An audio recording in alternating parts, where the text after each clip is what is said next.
डोंबिवली येथे कृष्णा बजाज कंपनीने एका महिलेसोबत केला गाडीचा स्कॅम। कृष्णा बजाज कंपनीला मुंबई बाबा उर्फ नंदू पाटील यांचा इशारा। जय शिवराय, जय महाराष्ट्र। मी महाराष्ट्र राज्य बाबा ग्रुप अध्यक्ष नंदू पाटील उर्फ मुंबई बाबा। आज तुमच्या समोर येण्याचा मुद्दा तुम्हाला चांगलंच माहिती आहे की 7 महिन्यापासून आपण एक पीडित मुलगी पूर्वा अशोक कदम तिच्या नावावरती गाड्यांचा स्कॅम झाला होता। तिच्या नावावरती तिच्या मानस भावाने 6-7 गाड्या काढून त्या विकण्यात आल्या होत्या आणि त्या गाड्या आपण शोधून आणल्या। त्याच्यातल्या काही 4 गाड्या आपण फायनान्स कंपनीला देऊन NOC घेतल्या। तर त्याच्यातलीच एक गाडी म्हणजे चेतक ब्लॅक कलरची, ती अजूनही आपल्याकडे ज्या शोरूममधून ती गाडी निघालेली त्या शोरूमला मी विजिट केलं 4-5 दिवसा अगोदर। कृष्णा बजाज म्हणून त्या शोरूमला जाऊन तिथल्या जे मालक आहे त्यांच्याशी संपर्क साधला आणि त्यांना सर्व विषय मी कळवला। त्या शोरूम मालकाचं नाव आहे विनय नागवानी। यांच्या कानावरती मी सर्व विषय घातला की असं असं घडलेलं आहे, तुमच्या शोरूममधून त्या पीडित मुलीला एक गाडी तिच्या नावावरती काढून दिलेली आहे, काय तुम्हाला काही कानावरती आहे का? तर ते म्हणे की तसं माझ्या कानावरती आता 2 दिवसा अगोदर आले। तर मग आम्ही जर 7 महिन्यापासून 7 महिन्यापासून तुमच्या शोरूमला आम्ही येतोय तर आम्ही येडे नाही आहे ना। तुमच्या येऊन सेल्स मॅनेजरला भेटतोय, तुमच्या मॅनेजरला वारंवार सांगतोय की तुमच्या मालकाला संपर्क करायला लावा, तुमच्या मालकाचा कॉन्टॅक्ट नंबर द्या। तर तुमचा माणूस जो सेल्स मॅनेजर आहे तो तुमचा नंबर द्यायला मागितलंच नाही। आणि त्या मुलीच्या नावावरती लोन होतंय काय, आणि त्या मुलीच्या अगोदर असे काही 2-3 कस्टमर आहे की त्यांच्या नावावरती लोन करून त्यांच्या पण गाड्या त्या आरोपींनी लंपास केले आहे। हे तुम्हाला माहीत असताना त्या मुलीच्या नावावरती तुम्ही लोन कसा केला?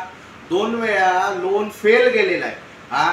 त्याच्यात विनय नागवानी म्हणतात की OTP, अरे OTP साठी पण मोबाईल त्या मुलीच्या नावावरती काढण्यात आलेला आहे, अजून तो मोबाईल रिकव्हरी नाही आहे। यो सर्व स्कॅम तुमच्या मॅनेजरनी केला।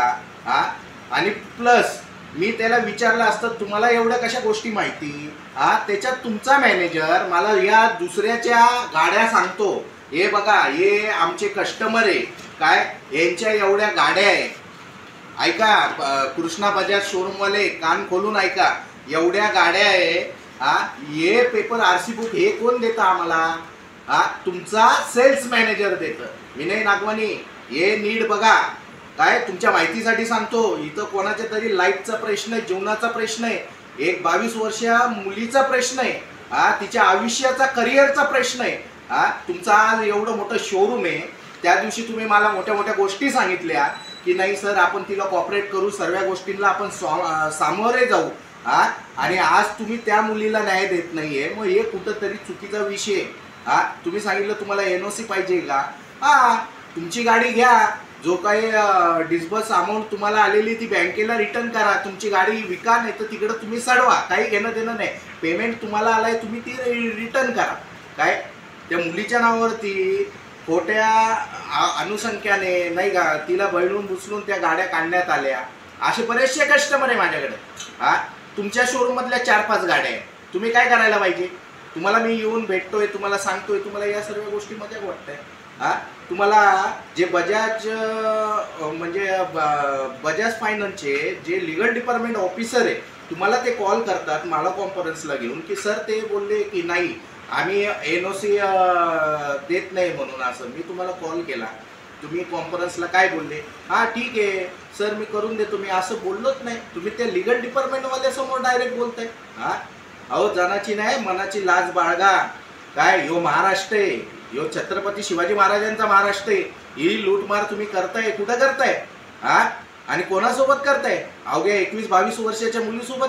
तुम्हाला लाज वाटली पाहिजे। तुम्हाला मी संधी देतोय काय की ही जी गाडी आहे या गाडी मागचं कारण तुमचा माणूस आहे। माझ्याकडे सर्व गोष्टीचे पुरावे आहे, मी शोरूमला पण आलो, माझ्याकडे सर्व पुरावे आहे। दुसरा विषय, या गाडीसाठी त्या मुलीला शारीरिक सुखाच्या पण मागण्या झालेल्या आहे, एवढं लक्षात ठेवा। या महाराष्ट्रातली पब्लिक एवढी कायर नाहीये। मी जर आज 7-8 महिन्यापासून त्या मुलीसोबत उभा आहे, काय तिला न्याय देण्याचा प्रयत्न करतोय, तर मी मागं सरकणार नाही। आणि तुम्ही कोणाला विचारता हो? हा बाकीचे फायनान्सवाले येडे आहे का? सांगा ना, बाकीचे फायनान्सवाले येडे आहे का की NOC द्यायला? जर ती पोरगी चुकीची राहिली असती तर बाकीच्या शोरूमवाल्यांनी त्या गाड्या घेऊन त्या मुलीला NOC का मिळवून दिल्या असत्या? कुठेतरी पाणी मुरते. विनय नागवानी, तुम्ही हे लक्षात घ्या, तुमच्या शोरूमच्या चुका तुम्ही या लक्षात घ्या. तुम्हाला मी NOC दाखवतो, तुम्ही कोणाला विचारता? जे आरोपी आहे त्यांना तुम्ही जमा करून मिटिंगा करता. हा, ह्यो तुमचा चुकीचा विषय. आरोपींना बोलवून तुम्ही मिटिंगा करता. हा, मग बाकीचे फायनान्स काही येडे आहे का? या आम्हाला L&T ने क्लीन चिट NOC दिलेली आहे, ज्युपिटर. हा, ब्लॅक कलर ज्युपिटर तिच्या नावावरती काढलेली. त्याच्यात या लेटरमध्ये लिहिलेले की जी काही चुकी ज्याची होती काय त्यांच्या नावाने लेटर गेलेले, हे या बँका काय फ्रॉड आहे का? हा, त्याच्यानंतर आज या सर्व विषय पेपराला न्यूजला आलेले. काय हे सर्व विषय पेपरात न्यूजला चालले. मग तुम्ही तेव्हा कुठं होते? तुम्हाला माहिती होतं तेव्हा तुम्हीच चेतक शोरूम बंद केला ना. तुमच्या कानावरती आल्यानंतर तुम्ही माणसांना कामावरतून काढून टाकलं, तुमच्या सेल्स मॅनेजरला तुम्ही कामावरतून काढून टाकलं. हा, त्याच्या अगोदर आम्ही बजाज फायनान्सला जाऊन हे देऊन आलो लेटर की असा असा विषय आहे, या मुलीसोबत फ्रॉड झालेला आहे. तर त्यांनी सुद्धा आम्हाला सांगितलं की सर त्या मुलीसोबत नाही, खूप जणांसोबत फ्रॉड झालाय. हा, तेव्हा जाऊन तुमचं बजाज क्रेडिटच्या फाईल घेणं बंद केलं. हा, तुमच्या केसेस घेत नाही. हा, हे मनबा फायनान्सवाले काय, हे मनबा फायनान्सवाले हे काय पागल आहे का त्या पोरीला NOC द्यायला? हा, ब्लॅक कलरची ॲक्टिव्हा आहे काय, हे पागल आहे का? आज त्यांनी NOC दिले त्या मुलीला. हा, त्याच्यानंतर श्रीराम फायनान्स. आता श्रीराम फायनान्स हे वर्ल्डमध्ये खूप चांगलं आहे, माझ्या नजरेत खूप चांगलं आहे. तुम्हाला जर विचारायचं असेल ना, अम्मा मोटार्स चेंबूर, अम्मा मोटार्स घाटकोपर चेंबूरच्या मध्ये अम्मा मोटार्स म्हणून एक आहे. तिथे स्वतः त्या अम्मा मोटार्सनी पूर्वा अशोक कदमचे पैसे भरलेले. त्यांना ती गाडी मी दिल्यानंतर त्यांनी काहीतरी 1,04,336 रुपये स्वतः त्यांनी पे केले. म्हणजे त्या माणसाचं हृदय किती मोठा असेल. त्यांनी काय विचार केला की माझी पण मुलगी या वयाची आहे, आज जर तिच्यासोबत काय बरं वाईट झालं असतं तो कोण जिम्मेदार राहिला असतो? ह्यो महाराष्ट्र जिम्मेदार राहिला असता हा, का तुम्ही जिम्मेदार राहिले असते? आज जर मी त्या मुलीसाठी रस्त्यावरती उतरून लढतोय तर हे तुमचं कर्तव्य आहे.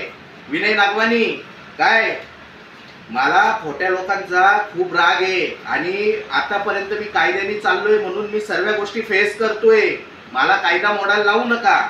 एक बघा, श्रीराम फायनान्स हा, या यांनी NOC दिली, सर्व गोष्टी त्यांनी समजून घेतल्या, कळवलं, त्यांचं लेटर दिले आपण आरोपींचं. हा, त्यांनी एक्सेप्ट केले, त्यांचा सही सिक्का स्टॅम्प आहे. हा, मग तुम्हाला काय प्रॉब्लेम आहे? तुम्ही म्हणता आम्ही त्या अंबरनाथ ईस्ट वेस्ट वाल्यांना विचारू हे असं कसं घडलं. तर तुम्ही पण काय धुतल्या तांदूळाचे नाहीये. म्हणजे तुम्ही जे संघटित आरोपी आहे त्यांना तुम्ही तुमच्या शोरूमला बोलवलं म्हणजे तुम्ही पण तर गुन्हेगारच आहे, तुम्ही तर झोलर झाले. हा, तुमचे जर 5-6 गाड्या तुमच्या शोरूम मधल्या आहे मग तुम्ही पण तर झोलरच झाले. तर माझं एवढं म्हणणं आहे, म्हणजे एवढं सांगणं आहे की आज ती पीडित मुलीला विनय नागवानी तुम्ही जर न्याय नाही दिला, तुमच्या विरोधात कायद्याने तर मी कारवाई तर माझी चालूच आहे. दुसरा विषय की म्हणजे येत्या असं काहीतरी आपण एक करणार की जेणेकरून कोणासोबत फ्रॉड नाही होणार. आज ती मुलगी मानसिक त्रासमध्ये आहे. हा, हे सर्व विषय झाल्यानंतर तिने सुसाईड अटेम्प्ट केली. ती कोणत्या कोणत्या गोष्टीला सामोरे तिला जावं लागलं हे तिचं मनच तिला स्वतःला माहिती आहे. आज तिच्याकडे बघितलं तर आम्हाला वाईट वाटतं. हा, पोलीस प्रशासन मदत करते, FIR पण दाखल होते. काय पोलिसांचं मी अभिनंदन करतो. पण हे जे शोरूमवाले यांच्यावरती कडक कारवाई व्हावा. आज ती मुलगी कुठं जॉबला नाहीये. हा, तिला सॅलरी नाहीये. हा, ती 6 गाड्यांची EMI कसे तिने भरले असते.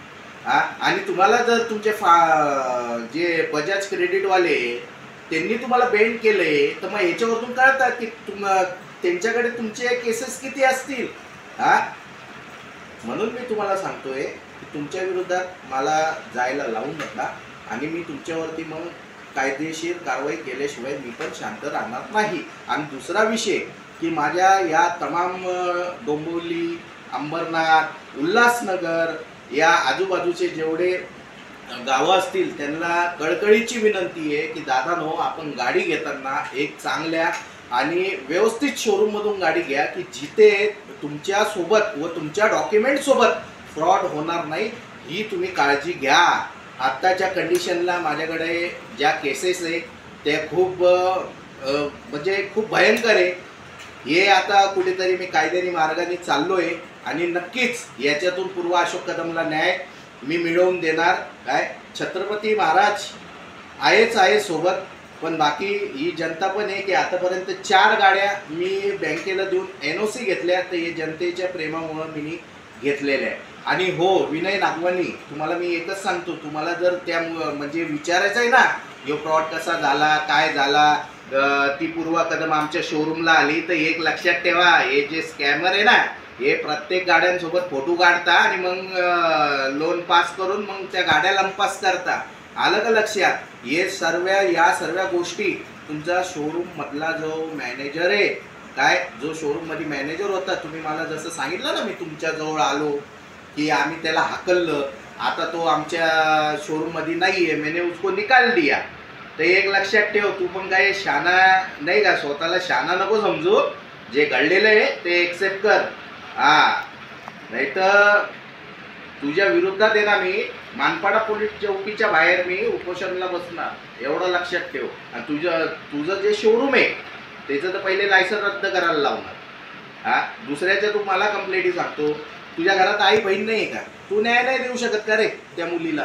तोंडावरती तिला म्हणतो दीदी मैं आपको NOC देऊंगा मिला के. झालेल्या गोष्टी स्वीकारा, तुम्ही जे केलेले ते स्वीकारा. विनय नागवानी, स्वतःला तू हे नको समजू की मी असं आहे तसं आहे. सर्व कुंडली काढली मी, तुझं पण शोरूम त्याच नाहीये ते काय, तुझ्या शोरूमच्या 5-6 गाड्या आहे. तुझ्या एम्प्लॉय लोकांना विचार ना, तिच्या नावावरती जेव्हा ती लोन करायला तिथं तो आरोपी सागर पवार तो घेऊन आला काय, तेव्हा 2 वेळा लोन फेल झालं, मग तिसऱ्यांदा लोन झालं कसं तुझ्या शोरूमला? तू उत्तर द्यायला पाहिजे ना. म्हणून तुला सांगतोय, जे घडलेलं आहे ते एक्सेप्ट कर आणि त्या मुलीला योग्य रीतीने न्याय दे. शांततेत आणि चांगल्या पद्धतीत तुला सांगतोय. बाकी मी माझ्या पद्धतीने तर कायद्याने चाललोच आहे, पण खरोखर तुला एका स्त्रीची इज्जत असेल आणि ती तुझ्या मुलीसारखी असेल ना, तर तिला तू न्याय दे. हे बाकीचे शोरूमवाले काही पागल नाहीये. आलं का लक्षात? हे बाकीचे पागल नाहीये. तुझ्यापेक्षा मोठा डीलर आहे अम्मा मोटार्स, त्यांना जाऊन विचार. तू चोरांना आणि चामारांना काय विचारतो रे? मला काय कळत नाही का? मला काय माहिती येत नाही का रे? शाना आहे का तू जास्त? स्वतः जाऊन विचार ना. म्हणजे त्या दिवशी स्वतः बोलायचं आणि मग नंतर वेगळंच बोलायचं. मी असं बोललोच नाही म्हणून, हे कुठेतरी चुकीचं आहे. विनय नागवानी, मी तुम्हाला खूप चांगला माणूस समजलो आणि समजतो, म्हणून तुम्हाला परत एक रिक्वेस्ट राहणार, जे काही आहे हे मॅटर इथंच क्लोज करा. इथं कोणाच्या तरी इज्जतीचा प्रश्न आहे काय, तिला तिची इज्जत मागितली होती. आणि तुमच्या सेल्स मॅनेजरला घेऊन या समोर उभं करा, सर्व क्लिअर होईल या सर्व गोष्टी. आणि यापुढं तुम्हाला जे काही मॅटर सॉल्व्ह करायचं असेल तर संपर्क साधायचा. कालपासून मी तुम्हाला 7 ते 8 कॉल केलेले, तुम्ही माझ्या एकही कॉलचा रिप्लाय दिलेला नाहीये. म्हणजे याचा अर्थ तुम्हाला जे संघटित गुन्हेगार आहे, जे या सर्व साखळीमध्ये गुन्हेगार आहे, त्यांनी तुमचे कान भरवले, तुम्ही ते ऐकलं. चांगला विषय, अभिनंदन. या साखळीमध्ये जोही कोण भेटणार त्याला आपण फोडल्याशिवाय राहणार नाही. काय कायद्याने दणका देणार. जय महाराष्ट्र, जय शिवराय. महाराष्ट्र वेदभूमीसाठी जितीन शेट्टी, पनवेल. ताज्या घडामोडी जाणून घेण्यासाठी आजच आपल्या महाराष्ट्र वेदभूमी न्यूज चॅनलला लाईक करा, शेअर करा, सबस्क्राईब करा आणि बेल आयकॉनवर क्लिक करायला विसरू नका.